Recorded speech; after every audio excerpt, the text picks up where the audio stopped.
మాట్లాడుతున్నారు. లైవ్ లో చూద్దాం. కావాలని కోరిన రేవంత్ రెడ్డి ఈ రాష్ట్రాన్ని పట్టిన శని పీడ విరగడ కావాలని కోరినని చెప్పంటున్నాను. నేను రాష్ట్రాన్ని తిరోగమన చర్యలు తీసుకెళ్తున్నాను కాబట్టి మార్పు కావాలని కోరినని చెప్పంటున్నా.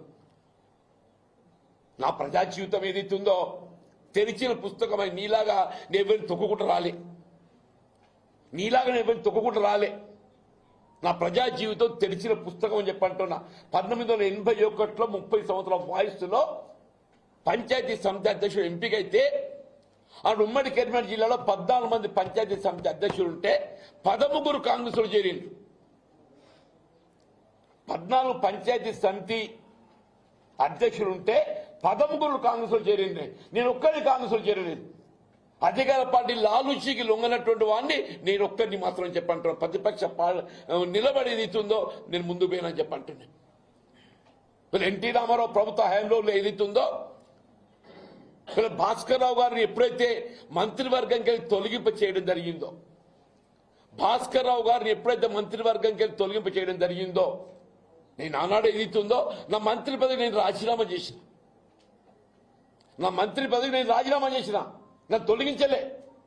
నా మంత్రి పదవి రాజీనామా చేసేది ఇస్తుందో భాస్కర్ రావు గారిని మంత్రివర్గంకి తొలగించడం ఏదైతుందో ఇది సరైన నిర్ణయం కాదు అని చెప్పని భాస్కర్ రావు గారి పక్షాన్ని నిలబడ్డని చెప్పంటాను. నేను కాదా, కాంగ్రెస్ పార్టీ నిలబడ్డది, ఇందిరాగాంధీ నిలబడ్డది, కాంగ్రెస్ పార్టీ నిలబడ్డది.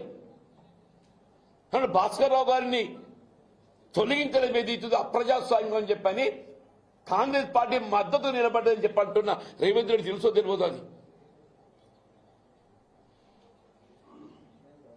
మరి భాస్కర్ రావు గారికి తదుపరి కాలంలో పార్లమెంట్ సభ్యుడిగా అవకాశం కల్పించేది కాంగ్రెస్ పార్టీ.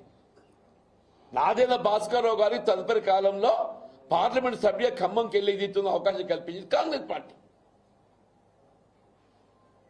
నేను చట్టాల గురించి మాట్లాడడం లేదు, రాజ్యాంగం గురించి మాట్లాడడం లేదు. రాజ్యాంగం గురించి మాట్లాడితే 84లో ఏదైతుందో అసలు పార్టీ ప్రేమలో చట్టమే లేదు. 84లో పార్టీ ప్రేమలో చట్టమే లేదు. పార్టీ ప్రేమలో చట్టం అమలుకి వచ్చింది ఎన్నడూ 85లో వచ్చింది, రాజీవ్ గాంధీ గారు ప్రధానమంత్రి అయిన తర్వాత. అయినప్పటికీ ఏదైతుందో ఆంధ్ర ఉమ్మడి ఆంధ్రప్రదేశ్ శాసనసభ రద్దయిన తర్వాత నవంబర్ 1984 ఉమ్మడి ఆంధ్రప్రదేశ్ శాసనసభ రద్దయింది. ఇది రద్దయిన తర్వాత డిసెంబర్లో ఏదైతుందో పార్లమెంట్ ఎన్నికలు వస్తే పెద్ద చొక్కారావు గారు పార్లమెంట్ సభ్యుడిగా కాంగ్రెస్ పార్టీ అభ్యర్థి పోటీ చేస్తే ఏదైతుందో మేమందరం కాంగ్రెస్ పార్టీ మద్దతు తెలుపుతామని చెప్పంటాం. నీలాగా అప్రజాస్వామికంగా రాజ్యాంగ నిబంధనలు ఉల్లంఘించి కాదు, నీలాగా రాజ్యాంగ నిబంధనలు ఉల్లంఘించి కాదు, రాజ్యాంగం పట్ల గౌరవం ఉన్నటువంటి ఒక నిబద్ధత గల నాయకుడిగా మా ప్రజా జీవితం కొనసాగిందని చెప్పి అంటున్నా. మేము ఆనాడైనా ఈనాడైనా ఎన్నడైనా రాజ్యాంగ నిబంధనలు కట్టుబడి మా ప్రయాణం కొనసాగిందని చెప్పి అంటున్నా. 2014లో నేను ఒకే ఒక్క శాసనసభ్యున్నాయా. మొత్తం 3 ఉమ్మడి జిల్లాలలో కరీంనగర్, నిజామాబాద్, ఆదిలాబాద్ ఉమ్మడి జిల్లాలలో ఎంపికైన ఒక సభ్యుడు విఠల్ రెడ్డి గారు బీఆర్ఎస్ లో చేరితే నేను ఒకే ఒక్కరిని మిగిలినని చెప్పి అంటున్నాను. 2019లో శాసనమండలి సభ్యుడికి ఎంపికైనాడు ఏదైతుందో అసలు పార్టీ పేరు చట్టమే అడ్డం కాదు, నేను ఏకైక సభ్యుని కాబట్టి. అయినా కానీ ఒక నిబద్ధత గల నాయకుడిగా నేను ఎంపీ కావడం తోడ్పడ్డది కాంగ్రెస్ పార్టీ కాబట్టి అని నేను శాసన మండలిలో నేను ఉంటే పోరాటం చేసిన అని చెప్పంటాను.